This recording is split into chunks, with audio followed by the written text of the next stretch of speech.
조용한 바람이 스치는 늦가을 오후. 보육원 앞 벤치에 앉아있던 저는 한 아이와 눈이 마주쳤습니다. 그 순간 제 심장이 멎었습니다. 10년 전 집을 나간 며느리 혜진이. 제가 마지막으로 보았던 그 아이의 눈. 그 눈이 아주 똑같은 눈빛이 저를 보고 있었습니다. 할머니 왜 울어요? 아이의 이름은 김서연. 그리고 서연이는 제가 내쫓았던 며느리의 딸이었습니다. 제가 몰랐던 진실. 제가 만든 한 사람의 죽음. 그리고 10년 뒤 마주한 죄의 증거. 이 이야기는 그 모든 것의 시작입니다. 이 이야기를 시작하기 전에 구독과 좋아요 부탁드립니다. 여러분의 작은 관심이 큰 힘이 됩니다. 10년 전 추석날이었습니다. 우리 집에는 20명이 넘는 친척들이 모였습니다.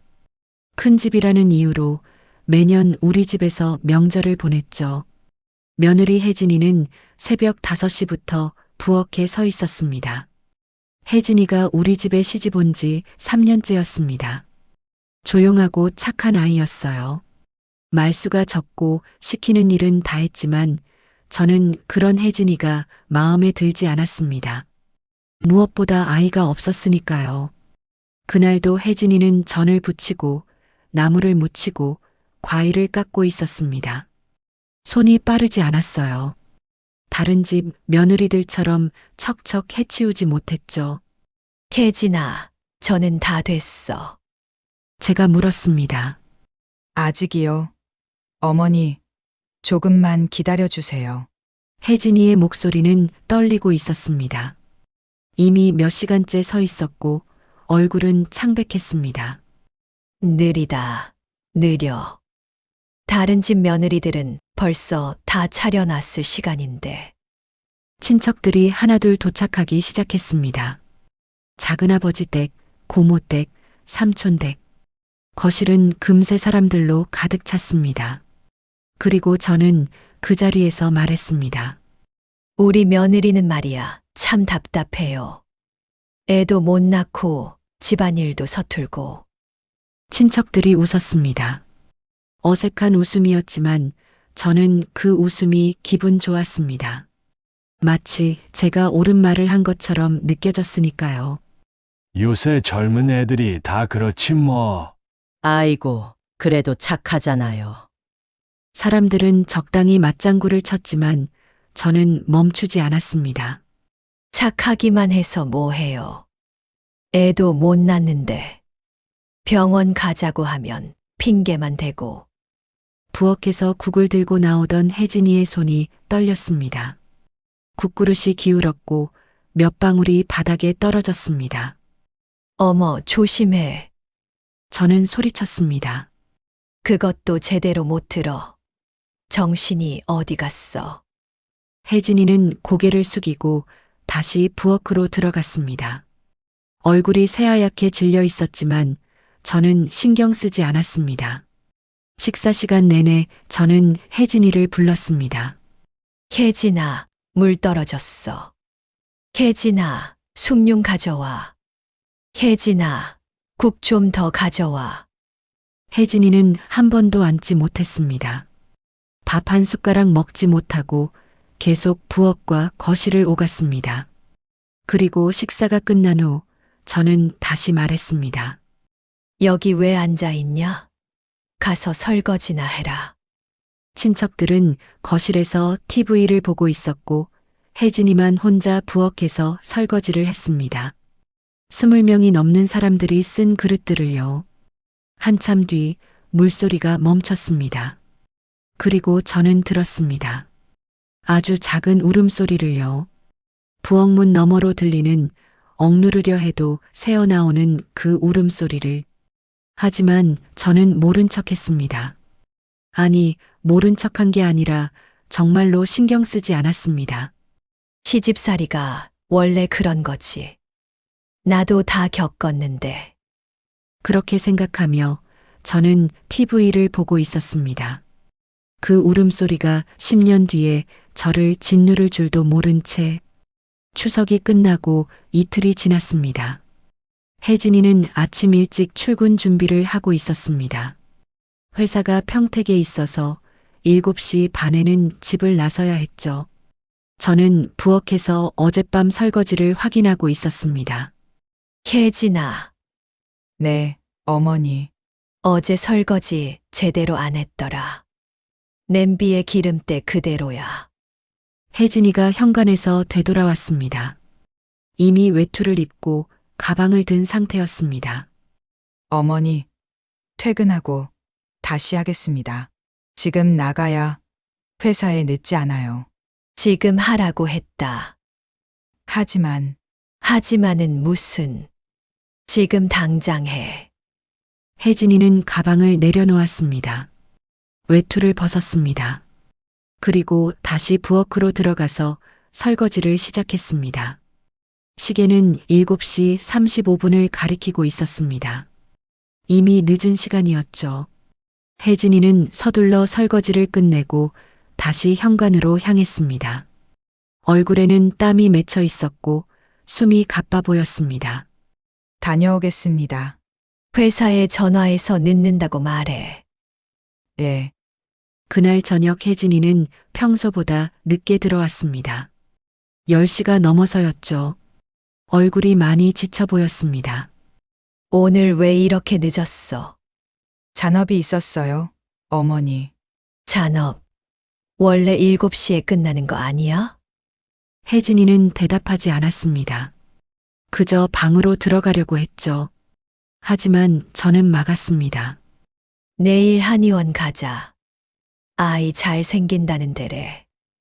혜진이의 어깨가 굳었습니다.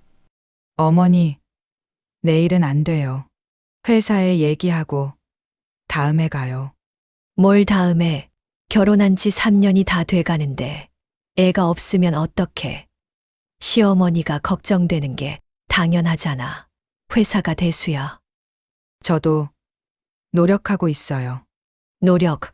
무슨 노력을 해. 병원도 안 가면서. 내일은 갈 수 없어요. 그 말에 저는 화가 났습니다. 왜 내일 못 가? 돈은 내가 다 댈게. 그냥 따라만 와. 그게 아니라 그럼 뭐가 문제야? 남편이랑 문제 있어. 아니면 내가 문제 있어. 혜진이는 입술을 깨물었습니다. 눈물이 고였지만 흘리지 않으려고 애쓰고 있었습니다. 저는 점점 더 날카로운 말을 쏟아냈습니다. 다른 집 며느리들은 다 낳던데? 너만 못 낳아. 그러니까 병원을 가야지. 어머니, 제발. 너 같은 년은 애 못 낳아. 그 말이 입 밖으로 나오는 순간 혜진이의 표정이 변했습니다. 슬픔도 분노도 아닌 공허한 표정이었습니다. 나가라. 당장 나가. 혜진이는 가방을 들었습니다. 현관문을 열었습니다. 어머니, 제가 잘못했어요. 목소리는 떨리고 있었지만 발걸음은 멈추지 않았습니다. 잘못 알면 내일 병원 가자고. 내일 당장은 안 돼요. 그러면 나가. 문이 닫혔습니다. 발소리가 계단을 내려가는 소리가 들렸습니다. 그리고 사라졌습니다. 저는 혜진이가 금방 돌아올 거라고 생각했습니다. 저녁도 안 먹었으니 배고파서라도 돌아오겠지. 아니면 아들이 데려오겠지. 하지만 혜진이는 돌아오지 않았습니다. 그날 밤에도, 다음 날에도, 그 다음 날에도, 일주일이 지나고, 한 달이 지나고, 1년이 지나도 혜진이는 돌아오지 않았습니다. 10년이 흘렀습니다. 그 긴 시간 동안 우리 집은 천천히 무너졌습니다. 아들은 혜진이를 찾으려 애썼지만 흔적을 찾을 수 없었습니다. 친구들도 회사 동료들도 아무도 혜진이의 행방을 몰랐습니다. 실종 신고를 했지만 성인의 가출은 범죄가 아니라며 적극적으로 찾아주지 않았습니다. 혜진이 부모님 두 분 다 일찍 돌아가셔서 더 이상 찾을 방법도 없었습니다. 시간이 지나면서 아들은 점점 무기력해졌습니다. 출근도 하지 않고 방에만 틀어박혀 지냈습니다. 우울증 진단을 받았고 결국 회사를 그만뒀습니다. 저도 늙었습니다.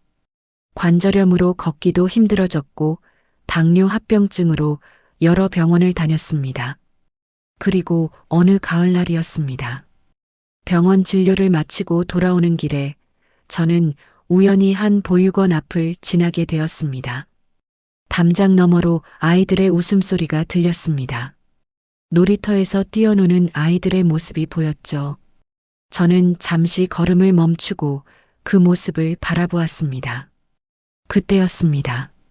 공 하나가 담장 밖으로 굴러왔습니다. 그리고 한 아이가 공을 따라 문 밖으로 나왔습니다. 9살쯤 되어 보이는 여자아이였습니다. 아이가 공을 주우려다 저와 눈이 마주쳤습니다. 그 순간 제 심장이 멈췄습니다. 혜진이의 눈이었습니다.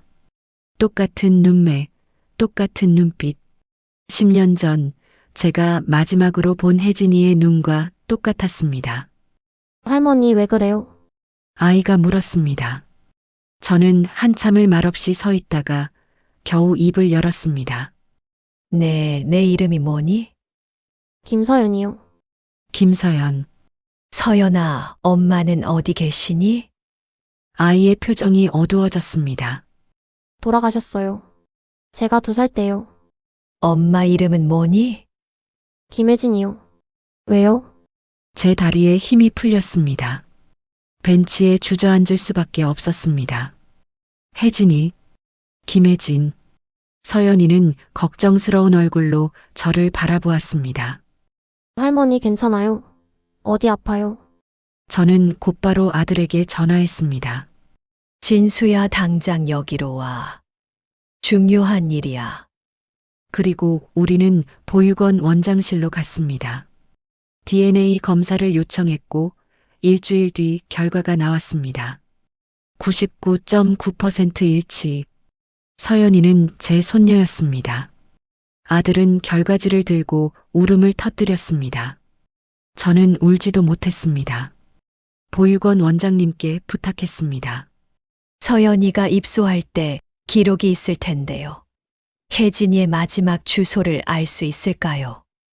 원장님은 오래된 파일을 꺼내왔습니다. 2017년 8월 집주인 부부가 신고하셨어요. 세입자가 사망했다고. 그때 이 아이를 발견했죠. 여기 주소가 있습니다. 우리는 그 주소를 찾아갔습니다. 변두리 한 구석, 해가 잘 들지 않는 지하 원룸이었습니다. 집주인 부부가 원룸 건물 1층에서 살고 있었습니다. 혜진이요? 그래, 기억해요. 조용한 아이였어요. 아기도 있었고, 혜진이가 어떻게 지냈나요? 힘들게 지냈죠. 애 울음소리 들리면 제가 분유 좀 갖다 주고 그랬어요. 병원도 잘 못 가는 것 같더라고요. 왜요? 돈이 없었나 봐요. 애 보는데 돈이 다 들어가니까. 방 보고 가요. 낡아서 지금 그냥 창고예요. 쓰던 물건도 그대로 뒀고. 우리를 지하 원룸으로 안내했습니다. 문을 여는 순간 곰팡이 냄새가 코를 찔렀습니다. 5평도 안 되는 공간. 창문은 작고 높아서 햇빛이 거의 들지 않았습니다. 방 한켠에는 작은 책상이 있었습니다. 아들이 서랍을 열었습니다. 그리고 일기장 한 권을 꺼냈습니다. 낡고 모서리가 해진 일기장이었습니다. 첫 장을 펼쳤습니다. 2015년 9월 20일. 혜진이가 집을 나간 바로 그날이었습니다. 깨어나 보니 병원이었다. 기억이 돌아오지 않았다. 의사 선생님이 말씀하셨다. 교통사고를 당했다고. 그리고 임신했다고. 아들의 손이 떨렸습니다. 다음 장을 넘겼습니다. 2015년 9월 25일. 기억이 돌아오지 않는다. 의사 선생님이 말했다. 뇌진탕 휴유증이라고. 사고 전후 기억이 지워질 수 있다고. 신분증에 적힌 이름. 김예진. 그게 내 이름이라고 한다. 경찰이 주소를 찾아줬다. 하지만 그곳으로 갈 수 없다. 2015년 10월 2일 병원비를 못 내서 퇴원했다. 경찰이 또 찾아왔다. 집으로 연락해 주겠다고. 가족이 걱정할 거라고. 하지만 거부했다. 돌아갈 곳이 없다. 아니, 돌아가고 싶지 않다. 왜 그런지는 모르겠다. 하지만 그 주소를 볼 때마다 온몸이 얼어붙는다. 공포, 수치심, 절망. 그곳으로 돌아가면 나는 죽을 것 같다. 2015년 10월 15일 가끔 꿈을 꾼다. 누군가 소리 지르는 꿈. 애도 못 낳는다. 나가라. 쓸모없다. 깨고 나면 온몸이 떨린다. 이게 기억인지 꿈인지 모르겠다. 하지만 확실한 건 다시는 그곳으로 돌아가면 안 된다는 것. 그곳으로 돌아가면 나는 살아남을 수 없다. 저는 숨이 막혔습니다.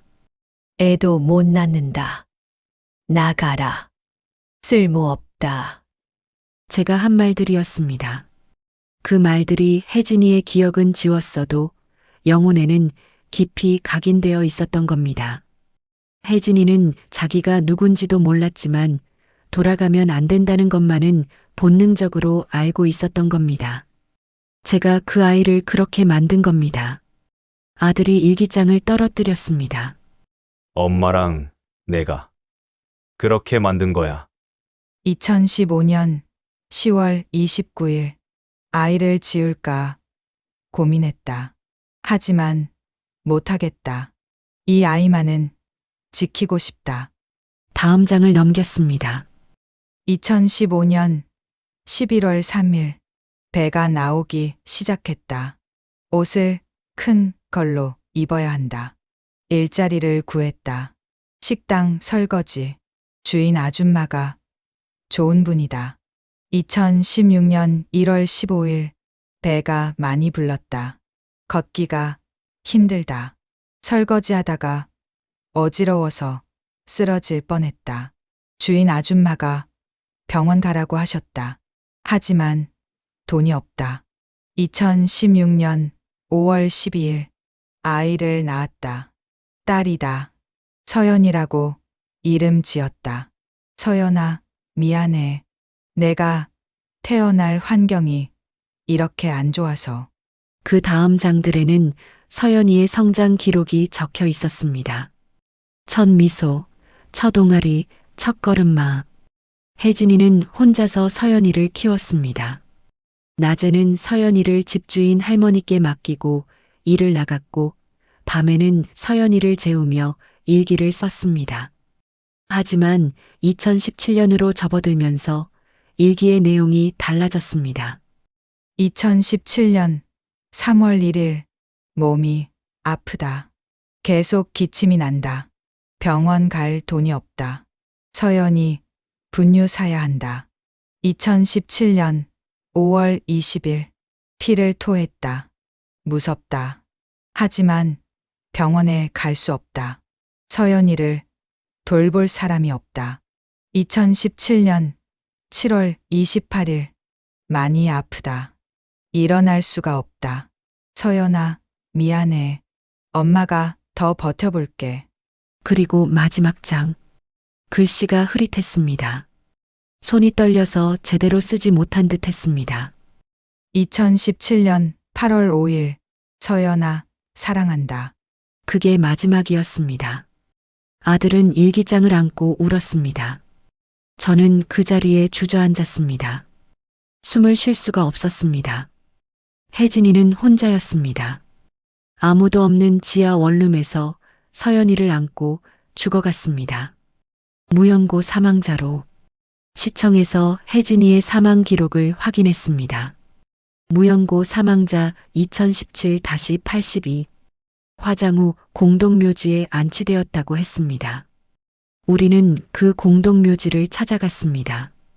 산 중턱, 사람들의 발길이 닿지 않는 곳, 무연고자들의 작은 비석들이 줄지어 서 있었습니다. 무연고 사망자 2017-82.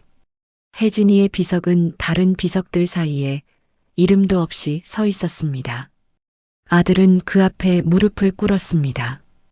혜진아, 이해 안 해. 이해 안 해. 울음이 비석 앞에 흩어졌습니다. 저는 말을 할 수가 없었습니다. 혜진아, 목이 메었습니다. 내가 죽였구나. 바람이 불었습니다. 차가운 가을바람이 무덤 사이를 지나갔습니다. 저는 한참을 그 앞에 서 있었습니다. 용서를 구할 수도 변명할 수도 없었습니다. 서연이는 우리 집으로 왔습니다. 처음에는 낯을 많이 가렸습니다. 당연했죠. 처음 보는 할머니, 아빠였으니까요. 하지만 시간이 지나면서 서연이는 조금씩 마음을 열었습니다. 할머니 왜 울어요? 어느 날 저녁 서연이가 물었습니다. 엄마한테 미안해서. 할머니가 엄마를 괴롭혔어요? 저는 고개를 끄덕였습니다. 응. 많이. 서연이는 한참을 생각하더니 조용히 말했습니다. 그래도 지금은 미안해 하시잖아요. 엄마가 보면 용서해 줄까요? 저는 대답할 수 없었습니다. 용서받을 자격이 없으니까요. 저는 매일 혜진이의 무덤을 찾아갑니다. 말하지 않습니다. 그저 앉아 있을 뿐입니다. 할머니 오늘도 가세요? 응. 왜 가세요? 잊지 않으려고. 서연이는 제 손을 잡고 함께 갑니다. 그리고 엄마 무덤 앞에 꽃을 올려놓습니다. 엄마 할머니를 용서해 주세요. 저는 고개를 저었습니다. 용서는 바라지 않습니다. 다만 제가 했던 잘못을 평생 잊지 않겠다는 그 약속만 지키려 합니다. 며느리는 남이 아닙니다. 그렇다고 딸도 아닙니다. 그저 존중받아야 할 한 사람입니다. 저는 그 단순한 사실을 깨닫는데 10년이라는 세월이 필요했습니다. 그리고 혜진이는 이제 없습니다. 부디 저와 같은 어리석은 일이 다시는 일어나지 않기를 바랍니다. 경청해 주셔서 감사합니다.